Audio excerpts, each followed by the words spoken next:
the room was already buzzing before the cameras even rolled. Flashbulbs fired like lightning across the debate hall, catching every glance, every twitch, every bead of sweat. The crowd leaned forward in anticipation, sensing that tonight's confrontation was going to be different. The stakes were higher. The atmosphere was heavier. This wasn't going to be just another political sparring match. It was going to be a battle for survival. At the center of the stage stood Jasmine Crockett, dressed sharply, her smile stretching wide and unshaken. She exuded confidence, the kind that bordered on smug. Our eyes darted across the audience with an almost playful defiance, as though she was daring anyone to challenge her. For years, she had thrived in the chaos of heated exchanges, often reducing opponents to stuttering silence with her sharp tongue and relentless bravado.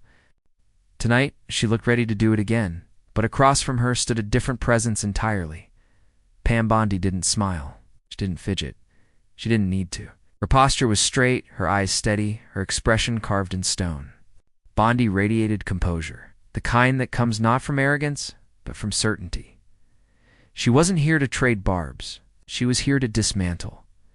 The moderator's voice barely faded when Bondi leaned forward, her microphone catching every syllable as her voice cut through the air like a blade. "Are you ready?" she asked, her tone low, but unmistakably sharp. "To explain the $312 million Beijing funneled into your campaign?" For a split second, the entire hall froze. Gasps rippled like a wave through the crowd. Some leaned back in shock, others turned to whisper, while reporters' fingers scrambled across keyboards. The name Beijing wasn't just a word, it was a thunderclap. And the number? Staggering, impossible figure that demanded an answer? Crockett's face shifted. The playful smirk faltered, her body stiffened. For the first time that evening, her eyes blinked a little too quickly. The confidence that had been so carefully staged began to crack. The silence grew deafening. Even. The cameras seemed to lean closer, capturing every micro-expression, every flicker of unease. And in that instant, the room knew this was no ordinary exchange. This was the opening blow in a confrontation that would leave reputations shattered and careers in ruins. The shock of Pam Bondi's opening strike lingered in the air like a storm cloud refusing to pass. The crowd still buzzed, the echoes of her words ricocheting inside every mind present. $312 million. Beijing. It wasn't just a number. It wasn't just a city. To the audience, it was the unspoken nightmare of modern politics given a voice. A figure that large wasn't a campaign contribution. It was an invasion disguised as a transaction. It wasn't just about money. It was about loyalty, about power, about who truly called the shots when America's leaders stepped up to the podium. Was it the people? Was it a foreign power pulling strings from half a world away? The stakes of this debate had just multiplied. Suddenly, this wasn't Crockett versus Bondi. This was America versus the specter of corruption itself. Jasmine. Crockett shifted in her seat, then leaned back, her expression morphing from brief panic into an exaggerated laugh. She waved her hand dismissively, as though Bondi had just asked her about a parking ticket rather than a bombshell accusation of foreign bribery. "Oh, please," Crockett scoffed, her voice dripping with sarcasm. $300 million? From Beijing? That's the best you've got? This is pathetic. A few scattered chuckles came from her supporters in the audience, but the sound was thin, hollow. It lacked conviction, because even they could feel it. The weight of the accusation had already shifted the ground beneath them. But Crockett pressed on, her voice rising louder, faster, leaning into the theatrics that had carried her through countless debates. She smirked, rolled her eyes, and tapped her notes as though she were the one in control. "Pam, I know you've built your whole career on trying to play prosecutor, but let's be serious. If Beijing had written me a check for $300 million, do you really think I'd be standing here debating you tonight?" The crowd laughed nervously. Some smiled. Others sat frozen. The cameras, relentless, unforgiving, zoomed closer, catching every flicker of defiance and every crack beneath it. Pam Bondi didn't move. She didn't smile. She didn't even blink. Ouch. She simply stared at Crockett with an intensity that made the laughter fade into uneasy silence. Her eyes didn't just look at Crockett. They cut through her, as though they were peering into a script sheet. It's been rehearsing for too long. Bondi's stillness said more than words could. She wasn't rattled. She wasn't flustered. Waiting for the moment to deliver what she already knew would come next. The tension wrapped tighter around the hall, coiling like a spring. The audience knew it. The moderators knew it. Even Crockett herself seemed to sense it. Her laughter grew. Louder, but her eyes darted nervously for just a fraction of a second. Because when Pam Bondi finally spoke again, it wasn't going to be a question. It was going to be an indictment. And what Bondi said next would shatter Crockett's carefully built image, piece by piece. In front of the entire nation, to understand. The weight of the moment, the audience had to know who Jasmine Crockett was and why her collapse would matter so much. Crockett's rise in politics was nothing short of meteoric. She had branded herself as the unapologetic firebrand, the bulldog who never backed down. In rally after rally, she leaned on fiery speeches that lit up her base and turned heads in the media. Television networks couldn't resist the clips, Crockett pointing a finger. Raising her voice, cutting through opponents with lines tailor-made for the evening news cycle. Her tongue was sharp, her timing impeccable. If a headline could be carved from her words, Crockett would deliver it on demand. She thrived in chaos, finding strength in the spectacle. And for a while, it worked. Crowds cheered. Clips went viral. The louder she was, the more attention she got, and in politics. Attention is its own form of power, but for every cheer there was criticism. Her opponents accused her of being all soundbite and no substance. Behind the curtain of theatrics, they argued, there was little depth. Policies were vague, details fuzzy, answers shallow. To her critics, Crockett wasn't leading, she was performing. A political showwoman who knew how to ignite the crowd but never how to solve the fire. And yet, criticisms rarely stuck. Why? Because Crockett had mastered the art of deflection. Whenever pressed on details, she shifted the spotlight back on her opponent with ridicule and sarcasm. She laughed off serious inquiries, waved her hand dismissively, and leaned harder into her charisma. In an age of quick clips and short attention spans, her tactics worked. Still, questions lingered. Whispers began to circulate about her donors. Money that didn't quite add up, organizations with shadowy links, and campaign contributions that raised eyebrows among watchdog groups. There were murmurs of connections that stretched beyond America's borders, threads leading to Beijing. But Crockett never flinched. She called it conspiracy, dismissed it as noise, and drowned it out with more theatrics. The louder the whispers grew, the louder she laughed. And for a time, it seemed unshakable. She claimed to be the voice of the people, the unbending fighter for justice, the representative who couldn't be bought. It was her rallying cry, her shield against criticism. I stand for the people, always. But behind the slogan, one question haunted the conversation. Whose voice was really speaking through her microphone? Is it truly the people, or was it the echo of hidden power and foreign influence? The contradiction was glaring, yet unproven. Opponents tried and failed to pin her down. Journalists asked tough questions only to be bulldozed by her fiery retorts. Crockett had perfected the art of escaping accountability, and each time she slipped away, her aura of invincibility only grew stronger. Until tonight. Because tonight she wasn't facing a politician looking for a soundbite. She wasn't facing a reporter bound by time limits. She wasn't facing a crowd she could whip into a frenzy with volume alone. Tonight she faced Pam Bondi, and Bondi didn't deal in theatrics. She dealt in facts. She dealt in evidence. She dealt in cold, hard receipts. For the first time, Crockett's carefully polished armor of arrogance and bravado was cracking. For the first time, her smirk didn't land. For the first time, the whispers of corruption weren't being drowned out. They were being dragged into the spotlight under 1,000 cameras. And now, for the first time, someone had the receipts. If Jasmine Crockett was chaos incarnate, Pam Bondi was its antidote. Long before she stood across from Crockett on that debate stage, Bondi had built a reputation that carried weight far beyond politics.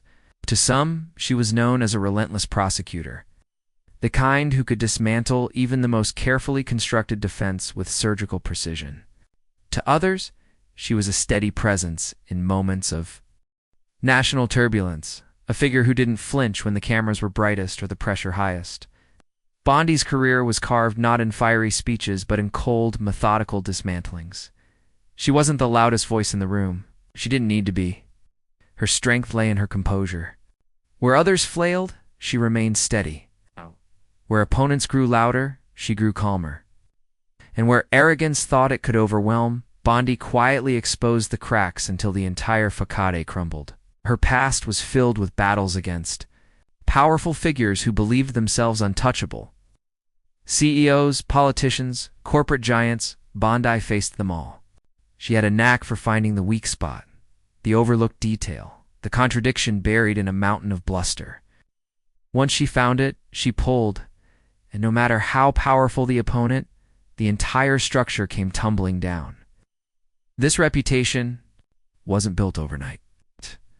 It came from years of standing under fire, facing hostility, and refusing to back down. It came from walking into rooms where the odds were stacked, knowing the facts were her only weapon, and trusting that they were enough. Bondi didn't posture. She didn't grandstand. She didn't need to. Her confidence came from preparation, from discipline, from truth. And that's what made her the perfect foil to Jasmine Crockett. Crockett thrived on noise. Bondi thrived on silence. Crockett built her power on bravado. Bondi built hers on credibility. Crockett was a storm of sound bites and gestures. Bondi was the calm that let the storm exhaust itself before striking with precision. It was this contrast, chaos versus composure, that electrified the stage. The cameras knew it. The audience felt it. Even Crockett herself, beneath. The laughter and mockery must have sensed it. Because unlike so many of Crockett's past opponents, Bondi wasn't playing her game. She wasn't trying to shout louder or outwit with flashy lines. Bondi's weapon was patience. Patience paired with evidence was far more lethal than volume. But this wasn't just another clash of personalities. To Bondi, it wasn't simply about exposing one politician's arrogance or deflecting one person's insults. This was about something larger. Bondi saw the accusation of Beijing's money not as a debate tactic, but as a national threat. To her, this wasn't about Crockett's ego. It was about integrity, the kind of integrity that couldn't be purchased, couldn't be faked, and couldn't be sold to the highest bidder. When she looked at Crockett, Bondi didn't just see a rival. She saw a symptom of something darker, something corrosive.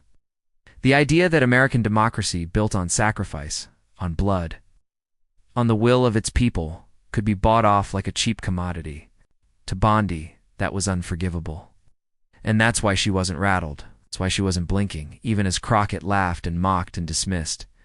Bondi wasn't here to win applause. She wasn't here to create a viral moment.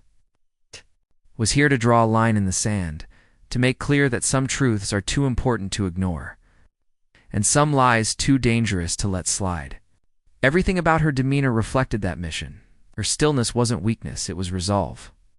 Her piercing gaze wasn't intimidation, it was conviction. Her silence between words wasn't hesitation, it was strategy, letting the weight of every fact hang heavier than Crockett's laughter could ever drown out. For Bondi, this wasn't a debate, it was a prosecution. The audience wasn't just spectators, they were the jury. And Crockett wasn't just an opponent, she was the defendant, squirming under the spotlight of undeniable evidence. Bondi knew the stakes. She knew that exposing corruption wasn't just about one person, it was about the signal it sent. The precedent it set, the reminder to the nation that truth still mattered, that integrity still had defenders, that democracy wasn't for sale. And so, when Pam Bondi stood across from Jasmine Crockett that night, everything in her career, every battle she had fought, every skill she had sharpened, every moment of pressure she had endured, it had all been leading here. This was the perfect storm. And everything Bondi had prepared for, every ounce of discipline she had cultivated, every truth she had carried like a weapon, it was all about to collide in this single, explosive moment. The tension that had been simmering finally began to boil. Jasmine Crockett leaned forward on her podium, her lips curling into a sneer. Her laughter rang out again, louder this time, meant to mock, meant to belittle. meant to remind the audience that she thrived on spectacle. "Oh, Pam," she scoffed, waving her hand as though brushing away an annoying gnat. "You and your conspiracy theories? You really think the American people are dumb enough to buy this nonsense? Beijing? $312 million? Please, you've been watching too many spy movies." The audience chuckled nervously, though it was unclear if they were laughing with her or at her. A few phones rose higher into the air, their red recording lights blinking like tiny beacons. Every word, every expression, every pause was being captured, and Crockett knew it. But she didn't stop. She doubled down. "This is what happens when you don't have real policies, Bondi. You invent fairy tales. You stand there with your icy stare and your holier-than-thou attitude, but you've got nothing. Nothing. I'm the one who gets things done for the people, not you." But across the stage, Pam Bondi didn't flinch. Her eyes never left Crockett. Her posture remained straight, her voice steady. When she spoke, it was with the kind of precision that made the laughter die out almost instantly. "You can laugh all you want," Bondi said evenly, "but mocking doesn't erase the numbers, doesn't erase the trail, and it certainly doesn't erase your signature on the documents." A ripple went through the crowd. Heads turned. Whispers spread like wildfire across the room. The moderators glanced at one another, suddenly aware that they were no longer controlling the pace of this exchange. Crockett tried to roll her eyes, but the movement was sharper this time, less natural. Her voice rose an octave as she shot back. "What documents? You don't have anything. You're bluffing, Pam. You've always been a bluffer." Bondi's lips barely curved into the faintest trace of a smile. Not arrogance, not gloating, but something colder. The look of someone who knew she didn't need to shout because the truth was louder than any insult. "Careful," she said, softly, almost like a warning. "Because the deeper you dig, the harder it's going to be when the evidence comes out." The audience shifted in their seats. Someone in the front row gasped audibly. A chant of murmurs rippled across the hall, the kind of noise that couldn't be controlled once it started. And for the first time, Jasmine Crockett's laugh faltered. She leaned harder on her podium, her eyes darting across the crowd as if searching for an ally, someone to clap, someone to boo, someone to save her from the silence closing in. But there was no safety net here. This was no friendly audience. This was a jury, and they were no longer laughing. Her voice cracked slightly as she snapped back, "You've got nothing? Show it then. Show them what you think you have." The words came out louder than intended, a desperate edge bleeding through the forced bravado. Phones caught every syllable, amplifying the strain in her voice. Pam Bondi didn't rush. She didn't raise her tone. She simply let the silence linger, stretching, suffocating. Then she moved. Slowly, deliberately, Bondi reached down to the folder resting on her desk. The camera zoomed in instinctively. Crockett's eyes followed the movement, and in that instant, something shifted. The color drained manufactured documents. "You can print anything on paper, Pam," from her face. The smug mask slipping just enough for everyone to see what lay underneath: fear. And the room, the cameras, the nation watching, they all knew something was about to break. Cliffhanger. Then Bondi reached for the folder on her desk. Crockett's face drained of color. Pam Bondi's hand rested on the folder. For a moment longer than expected, the camera zoomed in. The entire auditorium seemed to inhale at once. The silence so absolute that even the hum of the lights overhead felt deafening. Then, with the same composure she'd carried her entire career, Bondi opened it. Inside was no bluff. She lifted the first sheet of paper, holding it delicately between her fingers. Her voice was calm, deliberate, and steady as she began to read. "Exhibit A," she said. "A wire transfer dated March 14th, routed through Tianjin, Development Holdings, a Beijing-linked front. Amount, $62 million. A pack tied directly to your campaign committee, Congresswoman Crockett." Gasps sliced through the room. A few audience members leaned forward in their seats, straining to catch every syllable. Crockett's head snapped up, her mouth already moving. Lies. But Bondi didn't even glance at her. She simply turned to the next page. Exhibit B, another transfer. June 2nd, this time from a Hong Kong subsidiary routed through a shell company in the Caymans. Amount $124 million. And again traced. Back, line by line, 2 accounts connected to your campaign. The murmurs exploded into a low roar. Phones were raised higher now, screens glowing across the auditorium like a constellation. Hashtags began to appear in real time, flooding X and TikTok. Hashtag Crockett collapse. Hashtag Bondi bombshell. 312 million. Crockett's laugh returned, but it was thinner now, shrill around the edges. You think people are dumb enough to fall for this? Wire transfers? Shell companies? This is politics, Pam. Everyone has donors. Everyone has supporters. Bondi finally looked up at her, the silence between them cutting sharper than any words. Then, softly, she interrupted. Not everyone has Beijing. The line detonated. The audience reacted in waves, shouts, claps, gasps, some even standing. Crockett slammed her hand against her podium. This is slander. It's absolute slander. You'll be sued, Pam. You'll regret this. None of this holds up in court. But Bondi was already turning to the 3rd page. Exhibit C, she continued, her cadence slower now. Each pause timed for maximum effect. An email chain. Internal communications between your campaign treasurer and a financial liaison from a Beijing-linked conglomerate. Quote, funds are secured. Crockett has assured alignment with key policy points. The room convulsed with noise. Reporters scribbled furiously. Moderators sat frozen. And even the cameraman couldn't resist zooming in tighter, capturing every flicker of Crockett's unraveling mask. Crockett's voice cracked. Fake. It's fake. You're making this? Up as you go. Bondi's expression never changed. She placed the papers neatly back into the folder, tapped them once to align the edges, and then looked directly at Crockett. Her voice dropped lower, forcing everyone to lean in. You didn't collapse tonight because of me, Jasmine. You collapsed because the truth finally caught up with you. The eruption was immediate. The crowd leapt to their feet, the sound deafening. Applause and shouts overlapped with the furious clicking of cameras. Online, the hashtags hit trending status within minutes, dominating every feed. Clips of Crockett's panicked protests versus Bondi's steady delivery exploded across platforms, each replay highlighting the contrast. Chaos versus calm. Crockett stood frozen, gripping her podium so tightly her knuckles whitened. Her mouth opened, then closed again, no words coming out. She glanced toward the moderators, then the crowd, then her own aides seated in the front row. No one moved. No one came to her rescue. For the first time in her career, Jasmine Crockett had nothing left to say. Pam Bondi stepped back from her podium, her folder now closed, her work complete. She didn't need to gloat. She didn't need to smile. The evidence had spoken for her.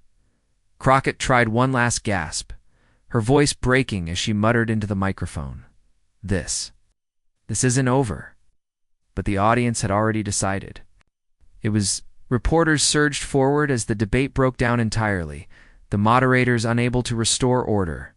Clips of Bondi's "Not everyone has Beijing" line looped endlessly online, dubbed instantly as one of the most devastating takedowns in political debate history. And as the cameras followed Crockett leaving the stage, her head bowed, her steps quick and unsteady. The narration closed in with brutal clarity. The debate wasn't even over before the internet detonated. Within minutes of Bondi's final words, the hashtags were everywhere. Hashtag Bondi bombshell. Hashtag Crockett collapse. #312 million. Screens lit up across the country as millions watched the clips again and again. The most shared moment? Bondi's quiet, devastating line, "Not everyone has Beijing." The 6 words spread like wildfire. TikTok creators added dramatic music behind it, cutting the clip with slow-motion zooms on Crockett's paling face.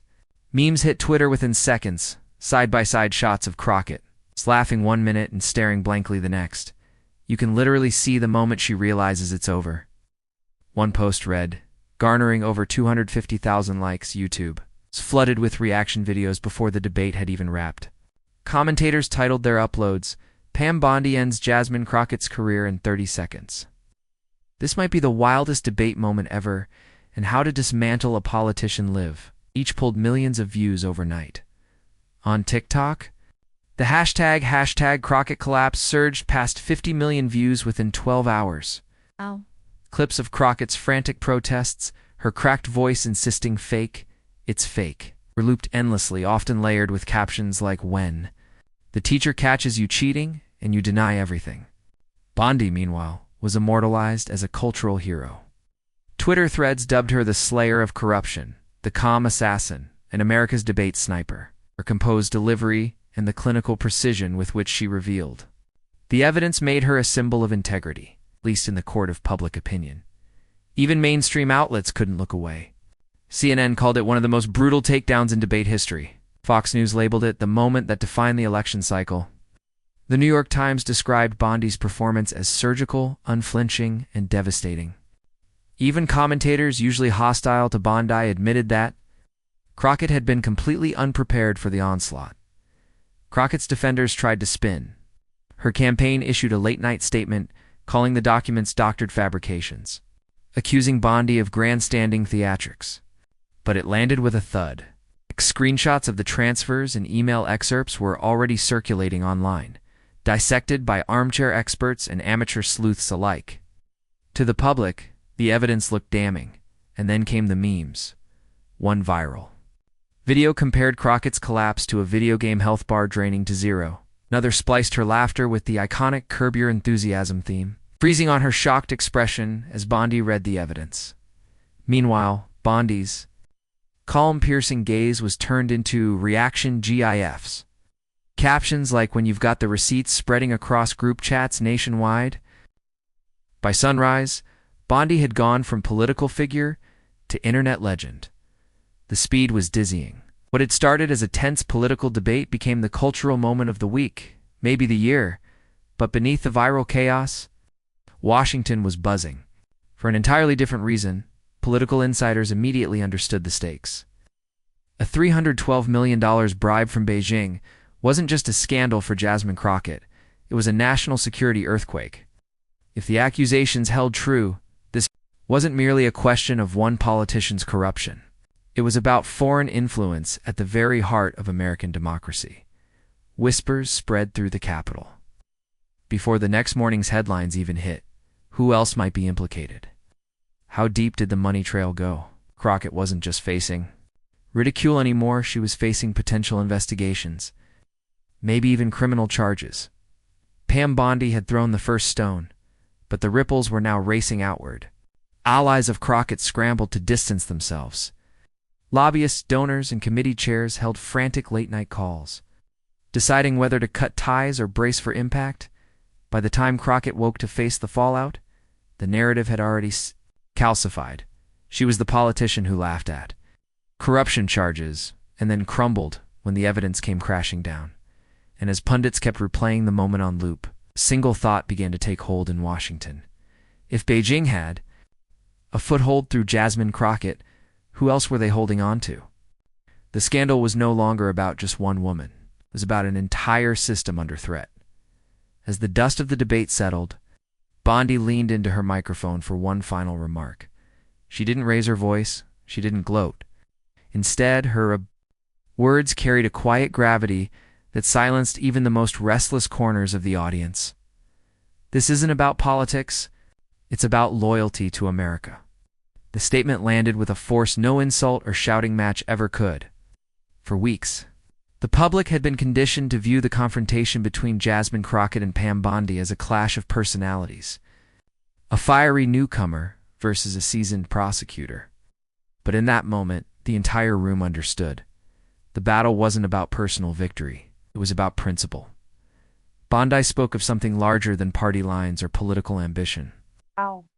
Reminded everyone that democracy rests on trust, the fragile bond between leaders and the people they serve. And once that bond is broken, once leaders choose foreign gold over national duty, the damage cuts far deeper than any scandal. Dignity will always outlast corruption, she continued, her voice steady. Truth will always outshine deceit. And loyalty to one's people will always, always matter more than loyalty to one's donors. The room erupted in applause, not the raucous kind that follows a zinger, but the heartfelt kind that follows a conviction shared deep in the soul. Narrators of history often speak of turning points, moments when entire societies shift because one individual dared to hold the line. This debate this evening was remembered as one of those moments, because for every meme mocking Crockett's collapse, there was a more serious undercurrent, a sobering realization that foreign powers had tried to buy influence at the highest levels of American politics. That realization ignited a new vigilance in the public. Ordinary citizens, once numb to the constant barrage of scandals, began asking harder questions. Who else is being bought? Where else is our democracy vulnerable? Crockett's arrogance, her laughter in the face of damning accusations. Pam Bondi's calm dismantling of her opponent wasn't just a personal victory. It was a testament to the enduring power of truth, wielded with clarity and courage. Her career had been forged in fire, courtroom battles, high stakes, prosecutions, political storms. But here, under the brightest lights, she showed the difference between noise and substance. Crockett's collapse was dramatic, but Bondi's resilience was what endured. The moral was clear to anyone watching. Titles fade, applause fades, and social media storms come and go. But integrity, that remains. Integrity is the one currency that cannot be devalued, cannot be bought, cannot be forged. As viewers turned off their televisions and phones that night, many carried more than just entertainment from the clash. They carried a lesson, a reminder. That vigilance is not optional in a democracy. Leaders must be held accountable. The cost of silence in the face of corruption is always greater than the cost of confrontation. And in the silence, after the applause, one thought hung. In the air, America may bend under pressure, but as long as voices like Bondi's reminded of its core, it will never break.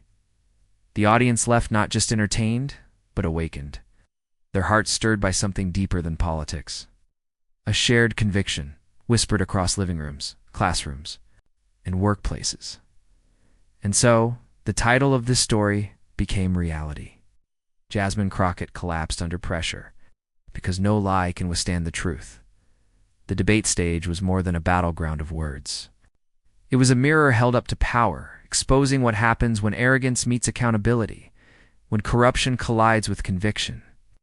Crockett thought she could laugh, mock, and deflect. But the truth does not bend, it does not break, and it cannot be outrun.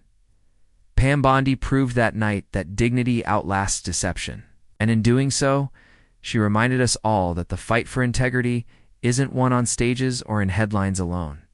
It's fought every single day in our communities, our conversations, in our choices as citizens. That's where you come in. If you believe that leaders should serve the people, not foreign interests, if you believe that accountability must never bow to corruption, if you believe that truth still matters in a world drowning in noise, then don't let this story end here. Share this video. Spread the word. Subscribe now and join this movement, a movement demanding dignity over deceit and loyalty to America over loyalty to bribes.